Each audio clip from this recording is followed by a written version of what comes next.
मेरे प्यारे प्रतियोगी परीक्षार्थियों, मैं राम कृपाल आज आपके सामने पुनः कुछ चर्चाएं करूंगा।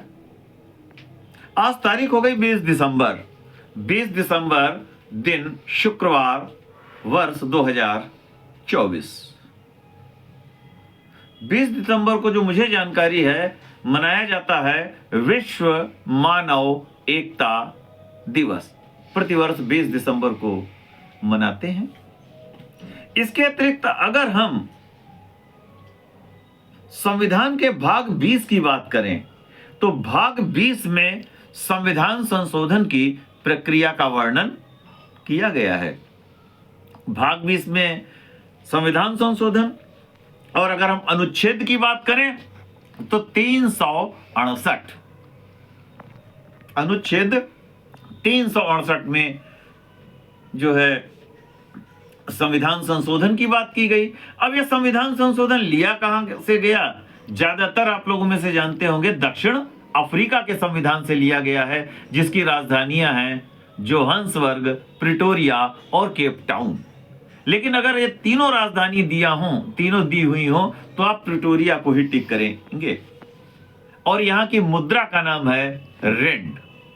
दक्षिण अफ्रीका वो देश है जहां पर एक भारतीय के जीवन में परिवर्तन आया था। वो थे जो मोहन से महात्मा की ओर बढ़े। दक्षिण अफ्रीका के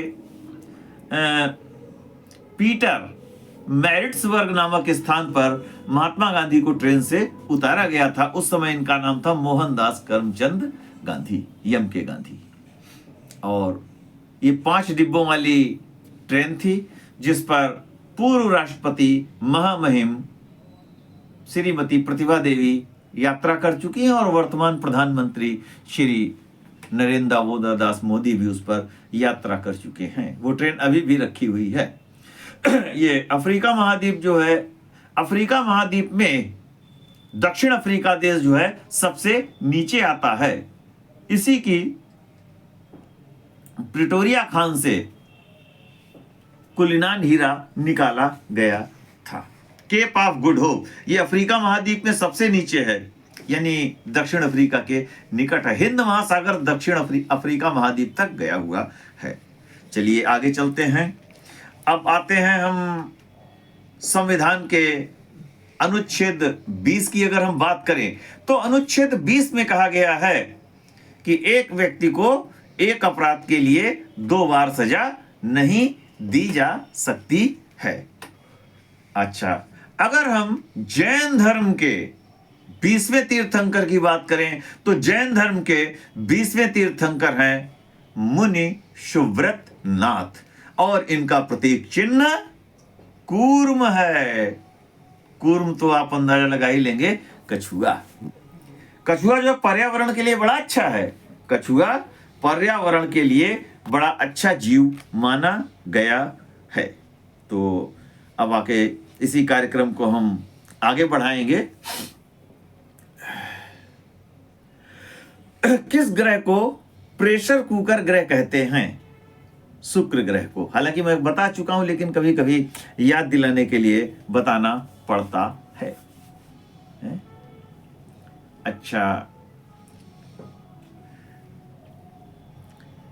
मिलेना पार्क का जादूगर कहा गया है, जानते हैं? Thomas Alva Edison. इन्होंने यहीं पर अपनी जो प्रयोगशाला बनाई थी उस पर इन्होंने तमाम अपने आविष्कार किए। और भाई ये उन्हीं की देन है कि आज हम लोग किस में बैठे हुए हैं? बिजली उन्हीं के सहयोग से ले रहे हैं। हालांकि उन्होंने कई आविष्कार किए, लेकिन लगे रहे और अंत में उन्होंने सफलता पाई। हालांकि जब वो करते थे तो लोग उनका मजाक उड़ाते थे। ये तो मानव की रीति है। खैर, अच्छा ये बताइए रंपा किसका पर्यायवाची है? रंपा बताएं किसका है? बिजली का पर्यायवाची है रंपा। वैसे और भी हैं सौदामिनी, दामिनी, तड़ित, चंचला, ये भी है पर्यायवाची। लेकिन मैं सॉरी थोड़ा अलग इसलिए भी ले लेता हूं ताकि थोड़ा बना रहे सही। अच्छा ये बताइए श्वेत महाद्वीप किसे कहते हैं? श्वेत महाद्वीप यह विज्ञान के लिए समर्पित महाद्वीप एंटार्कटिका। एंटार्कटिका ये विज्ञान के लिए समर्पित या श्वेत महाद्वीप, बर्फ ही बर्फ है। दक्षिणी ध्रुव काफी नजदीक है यहां से, मतलब दक्षिणी ध्रुव का इलाका। देखें, कहा जाता है कि यहां सब्जियां रख दी जाएं तो कई वर्षों तक खराब नहीं होंगी, क्योंकि इतनी ठंड पड़ती है। तो ये भी एक जानकारी हुई। वैसे तो यूरोप की सबसे लंबी नदी है वोल्गा नदी, लेकिन अगर हम वोल्गा के बाद जो सबसे लंबी नदी है उसकी बात करें तो वो कौन सी नदी है? पता है? डेन्यूब नदी।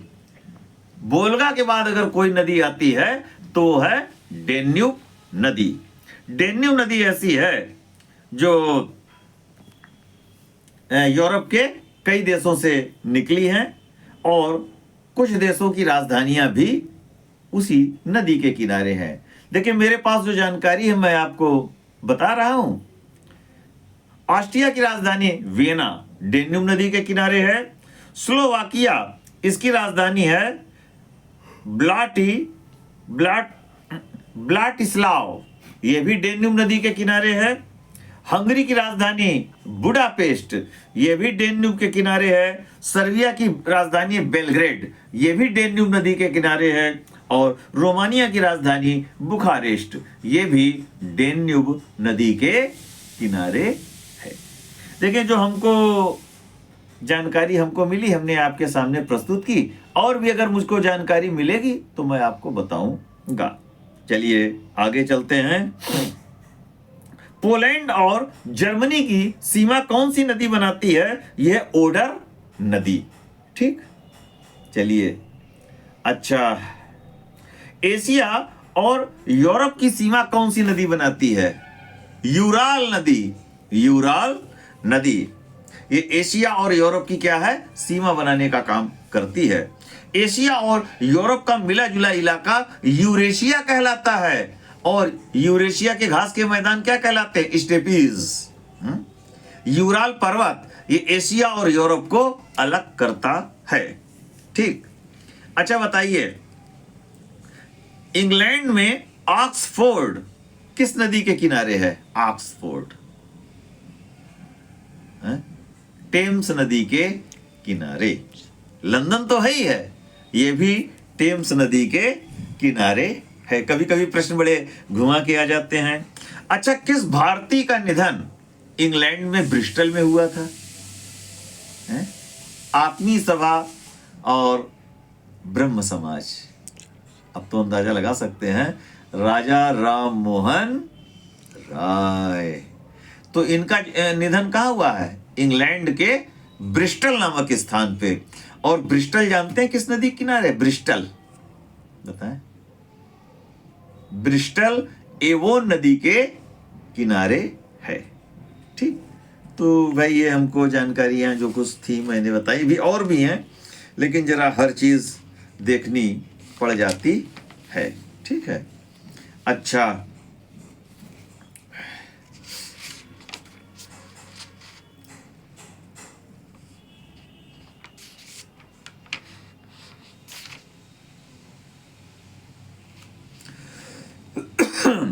विश्व का सबसे बड़ा द्वीप है ग्रीनलैंड, और विश्व का सबसे छोटा द्वीप बताइए क्या है? विश्व का सबसे छोटा द्वीप किसे माना गया है? बता सकते हैं? बताएं। विश्व का सबसे छोटा द्वीप। नहीं, विश्व का सबसे छोटा द्वीप है सुगर बाउल, यानी चीनी का कटोरा। क्यूबा को माना गया है, देश है, लेकिन उसकी बनावट ऐसी है कि उसको द्वीप भी मानते हैं। ठीक, बनावट भी कभी कभी काम दे जाती है। ठीक है। अच्छा, ये बताइए,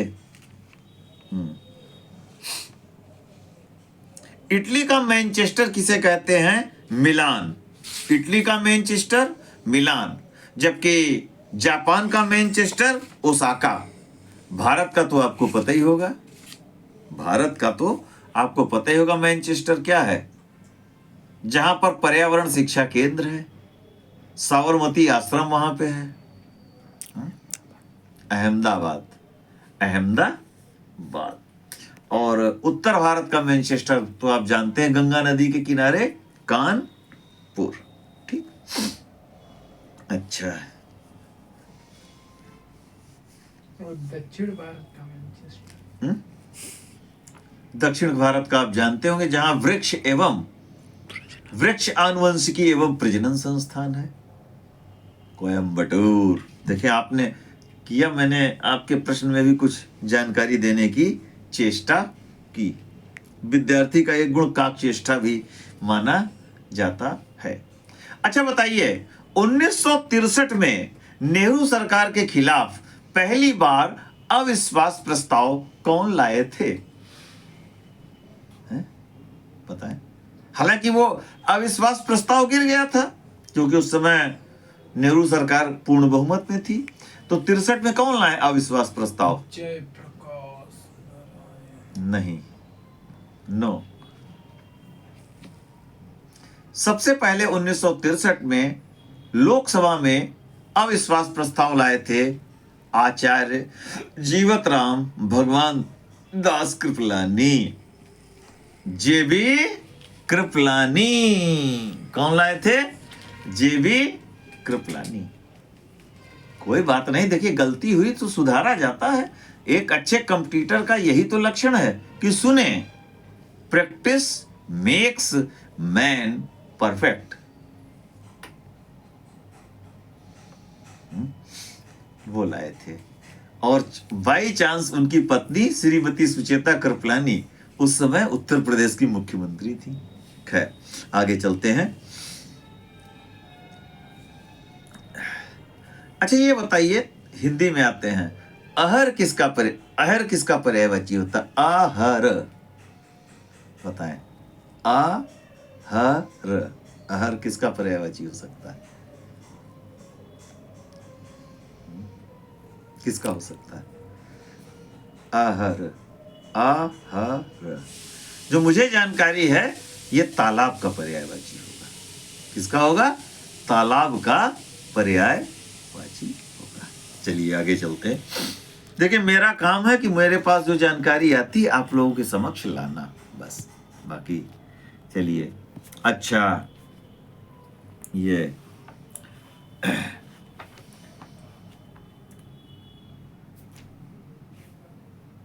राज्य उद्योगों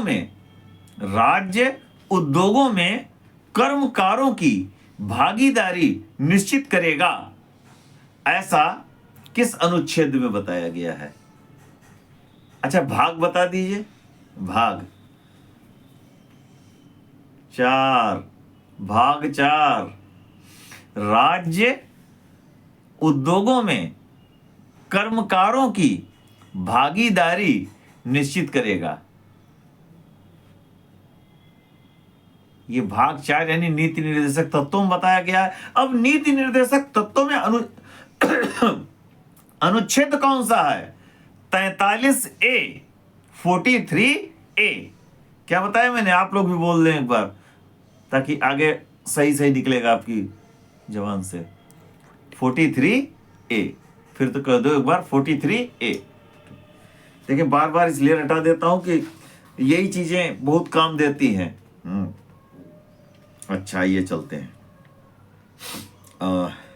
धौली गंगा अलकनंदा नदी में कहां विलीन होती हैं? बताइए। धौली गंगा अलकनंदा नदी में कहां विलीन होती हैं? विष्णुप्रयाग, विष्णुप्रयाग। और नंदाकिनी नदी जो है, ये नंदप्रयाग नामक स्थान पर अलकनंदा में विलीन होती हैं। ठीक। पिंडार नदी कर्णप्रयाग नामक स्थान पर अलकनंदा में विलीन होती हैं। और मंदाकिनी तो आप जानते ही होंगे, ये कहां विलीन होती हैं? मंदाकिनी नदी अलकनंदा में रुद्रप्रयाग रुद्रप्रयाग नामक स्थान पर अलकनंदा में विलीन होती है। ठीक? यानी 4 नदियां तो मेरी जानकारी में अलकनंदा में विलीन हुई। सॉरी, जाड़ा है तो खांसी होने लगती है। अच्छा, रुद्र किसका पर्यायवाची है? रुद्र शिव जी का, और रुद्रावतार हनुमान जी का पर्यायवाची हो जाएगा। अच्छा,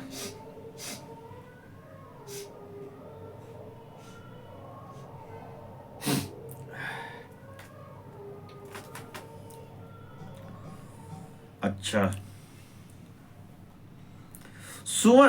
सुवनशिरी नदी, सुवनशिरी नदी किस नदी की सहायक है? ब्रह्मपुत्र। किसकी सहायक है? ब्रह्मपुत्र की सहायक है सुवनशिरी। ठीक, धनश्री। अच्छा,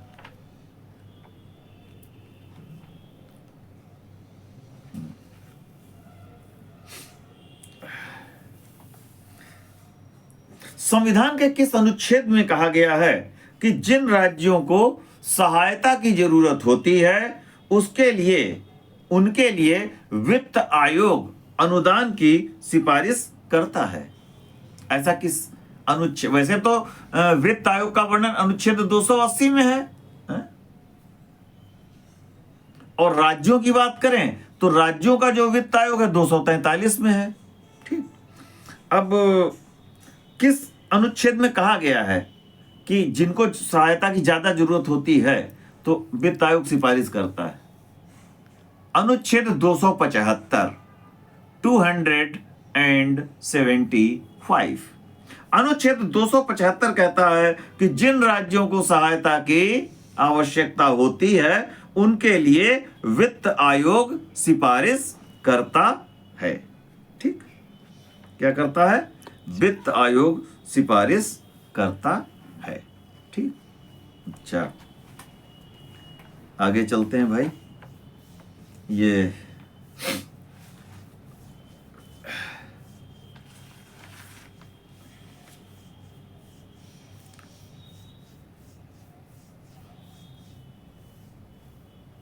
समान नागरिक संहिता, ये तो अनुच्छेद 44 पता ही है आपको। अच्छा, ये किस अनुच्छेद में कहा गया है कि समाज के जो दुर्बल वर्ग हैं उनके लिए राज्य व्यवस्था करेगा? समाज के दुर्बल वर्गों के लिए राज्य व्यवस्था करेगा। अनुच्छेद 46, अनुच्छेद 46 में कहा गया है, जो कि नीति निर्देशक तत्वों में आता है, कि राज्य दुर्बल वर्गों के लिए विशेष सहायता की व्यवस्था करेगा। अच्छा,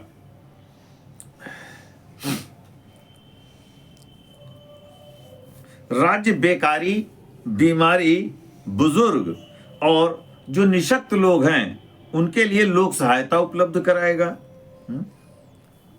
ऐसा किस अनुच्छेद में? 41 में, अनुच्छेद 41। लेकिन हाँ, इतना जरूर है कि भाई ये परिस्थितियों पर निर्भर होता है कि राज्य के पास कितने संसाधन हैं, उसी के अनुसार वो लोगों की मदद कर सकता है। चलिए आगे चलते हैं। अनुच्छेद 54 और 55 में क्या वर्णन है बताएं? 54-55। राष्ट्रपति का निर्वाचन।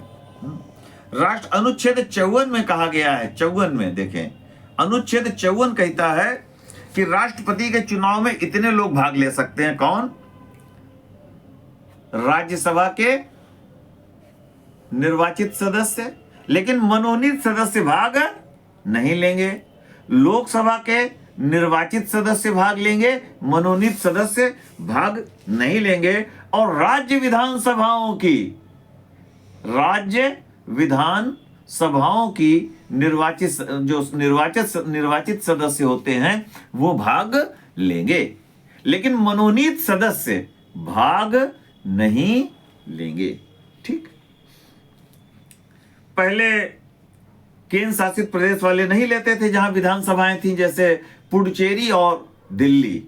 लेकिन 70वां संविधान संशोधन 70वें संविधान संशोधन के द्वारा पुडुचेरी और दिल्ली के विधायकों को भी राष्ट्रपति के चुनाव में वोट डालने का अधिकार दिया गया है। ठीक। अच्छा, राष्ट्रपति किस अनुच्छेद के तहत शपथ लेते हैं? अनुच्छेद 60। अनुच्छेद 60 के तहत राष्ट्रपति महोदय शपथ लेते हैं। ठीक। अच्छा,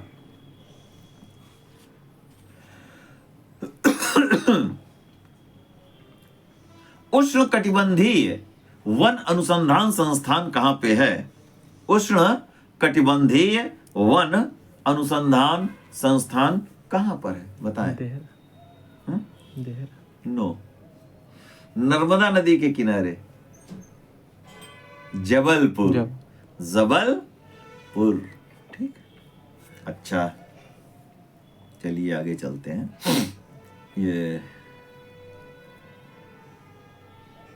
ये त्रिपुरी आपने नाम सुना है? त्रिपुरी, ये जबलपुर में पड़ता है, जिसमें सुभाष चंद्र बोस जी मतलब अध्यक्ष बने थे, लेकिन बाद में उन्होंने इस्तीफा दे दिया था। ठीक। अच्छा, ये बताइए, जब नेताजी सुभाष चंद्र बोस ने अखिल भारतीय राष्ट्रीय कांग्रेस के अध्यक्ष पद से इस्तीफा दिया, तो शेष अवधि के लिए कौन भारतीय राष्ट्रीय कांग्रेस के प्रेसिडेंट बनाए गए थे? जोर से बोलो। सीतारमैया। नहीं, बनाए गए थे डॉक्टर राजेंद्र प्रसाद, उन्होंने की थी। अच्छा, इनको हराया था, लेकिन चलिए, आपने किसका नाम ले दिया? जोर से बोलो, जोर से बोलो। Doctor B Pattabhi Sitaramayya. चलो, मैं आपकी ही बात रख रहा हूं। आजादी के बाद, सुने ध्यान से, भूलेंगे नहीं, आजादी के बाद 1948 में अखिल भारतीय राष्ट्रीय कांग्रेस का अधिवेशन राजस्थान की राजधानी जयपुर में हुआ था और उसके अध्यक्ष डॉक्टर बी पट्टाभी सीतारमैया बनाए गए थे।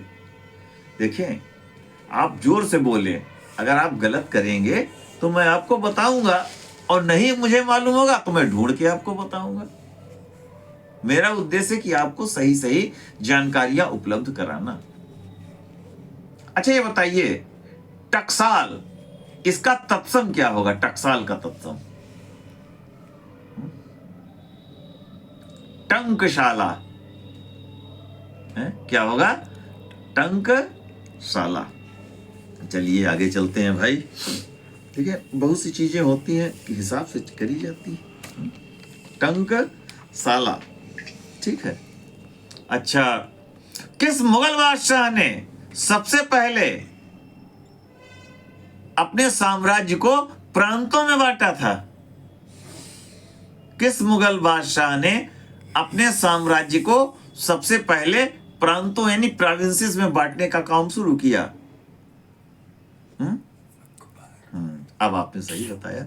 देखें, बाबर के पास कोई समय नहीं बचा, टाइम ही नहीं बचा था। क्योंकि उनके पास जब कोई समय नहीं था, भाई उनका समय कब से कब तक का? 1526 से 1530 तक। 26 में पानीपत का युद्ध लड़ा उन्होंने, 27 में खानवा का लड़ा, 28 में चंदेरी का लड़ा और 29 में घाघरा का लड़ा। तो उनके पास समय नहीं था, तो उन्होंने जो पुरानी व्यवस्था थी प्रशासनिक, वही चलने दी, और 1530 में उनका इंतकाल हो जाता है। फिर हुमायूं आते हैं, उनके पास भी ऐसा समय ही नहीं बचा, वो इधर उधर बेचारे भटकते रहे। अच्छा, किस मुगल बादशाह के कार्यकाल के बीच 15 वर्षों का अंतराल रहा? बताइए। ये थे नासिरुद्दीन मोहम्मद हुमायूं। इनकी वालिदा का नाम था महम सुल्ताना। बाकी तो आप जानते ही हैं कि वालिद कौन थे इनके। अच्छा, लेकिन जब अकबर के पास समय मिला पर्याप्त, तब उन्होंने अपने राज्य को मतलब अपने साम्राज्य को प्रोविंसेस, प्रांतों में बांटने का काम शुरू किया था। अच्छा, आजकल एक राज्य है, आजकल जो भारत का एक राज्य है तो उन्होंने उस राज्य को एक प्रदेश का जिला घोषित किया था। वो राज्य कौन सा हो सकता है? वो राज्य कौन सा है? कश्मीर। कश्मीर। जब 1582 के आसपास या 86 भी मतलब इन्होंने जब कश्मीर को जीता, और कश्मीर जीतने के लिए किसको भेजा था? किसको भेजा कश्मीर जीतने? भगवान आमेर के राजा भगवान दास को भेजा था। वो इनके प्रतिनिधि बन के गए थे अकबर के। और उस समय कश्मीर का राजा कौन था? कश्मीर का राजा कौन था? जायस कश्मीर के राजा वो थे। यूसुफ शाह चक। उस समय कश्मीर के राजा थे यूसुफ शाह चक। वो पराजित हुए और जो है भाई, तब इन्होंने, अकबर ने क्या किया? कश्मीर को काबुल प्रांत का एक जिला घोषित किया। किसका घोषित किया? काबुल प्रांत का एक, कश्मीर को काबुल प्रांत का एक जिला घोषित किया था। ठीक। और इनके समय जो प्रदेश का चीफ होता था, मुखिया, उसको कहते थे सिपह सालार। क्या कहते थे? सिपह सालार। अच्छा ये बताइए आज का तत्सम क्या होगा? आज का तत्सम आज अद्द। अद वो विद्यालय में दा नहीं लगता है। जब बोर्ड की व्यवस्था हो जाएगी तब वो भी करेंगे, लेकिन इस तरीके से आप सुनेंगे तो ज्यादा याद हो जाएगा। आज का तत्सम अद्द। आगे आगे क्या लिखा? विद्यालय वाला दा। ठीक, अद्द। कितना समय शेष रह गया है? अच्छा चलिए, जितना समय शेष है, मैं खांसी भी आज आ जाती है, लेकिन खांसी के बीच काम करना चाहिए। चलिए, अच्छा, रेगिस्तान में उगने वाले पौधे क्या कहलाते हैं? एरिमोफाइट्स। एरिमोफाइट्स रेगिस्तान में उगने वाले पौधे। अच्छा ये बताइए, दस्ते लुट मरुस्थल किस देश में पड़ता है? दस्ते लुट मरुस्थल किस देश में है? दस्ते लुट मरुस्थल किस देश में है बताएं? दस्ते लुट मरुस्थल किस देश में है? ईरान। दस्ते लुट मरुस्थल है ईरान में। बाकी ईरान के विषय में चर्चाएं तो होती रहती हैं। अच्छा, ये सबसे बड़ी मछली कौन मानी गई है? शार्क मछली है। शार्क मछली सबसे बड़ी मछली मानी गई है। अच्छा ये बताइए, क्षेत्रफल में शुक्र ग्रह का आकार कौन सा किस नंबर पे आएगा? छठे नंबर पे। क्षेत्रफल में शुक्र ग्रह छठे नंबर पर आएगा। ठीक। अच्छा, भारत में कितने सांपों की प्रजातियां जहरीली हैं? ये बताइए। 4 सांप ऐसे हैं जिनकी प्रजातियां जहरीली हैं। करैत, नाग, अकाई, दुबोइया, ये 4 सांप ऐसे हैं। अच्छा ये बताइए, अहि किसका पर्यायवाची है? अहि। अहि किसका पर्यायवाची है? चलते चलते, ये सांपों का है नाग, इनका पर्यायवाची अहि। सांप का भी कह सकते हैं, नाग का भी कह सकते हैं। ये सुंदरकांड में नहीं आया? सुरसा नाम अहिन की माता, एक शब्द आया है, सुरसा नाम अहिन की माता, पठई आई कही तही बाता। जो सुरसा एक हनुमान जी की परीक्षा लेने आती हैं, वो वास्तव में देवी का स्वरूप है। तो आई यानी सांप। तो अब चूंकि समय समाप्त हो चुका है, तो मैं राम कृपाल आपसे विदा लेता हूं।